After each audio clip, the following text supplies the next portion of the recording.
In today's video, I'm going to teach you how to sync Notion with your Apple Calendar. If you're a fan of using Notion for organizing tasks and projects, but also rely on Apple Calendar for scheduling, then integrating these tools can significantly enhance your productivity. By the end of this guide, you'll have them working seamlessly together. So, let's get started. First, open your Notion and direct your attention to the top left corner where you will find your profile name or icon. Clicking on this will open a drop-down menu with various options for personalizing your Notion experience. Next, you're going to want to select Settings from this list. Doing so brings up a menu full of various settings and options that allow you to customize how Notion works for you.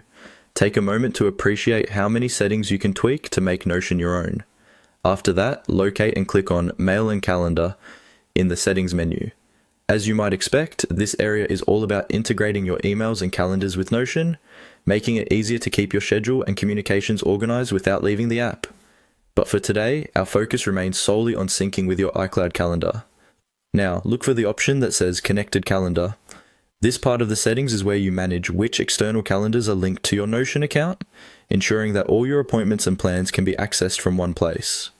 Once you find it, click on Get Started to begin the connection process. As you move forward, you'll notice how intuitive and user-friendly Notion has made this integration process. The next prompt you'll encounter is Continue with iCloud, and selecting this option will direct you to a familiar login interface. Ensure your iCloud credentials are ready because you'll need to input them to proceed. Follow the on-screen prompts carefully. The instructions will guide you through each step in connecting your iCloud account with Notion. This process is straightforward, but does require your attention to ensure everything is connected correctly. As you enter your iCloud information, pay close attention to any permissions that are requested.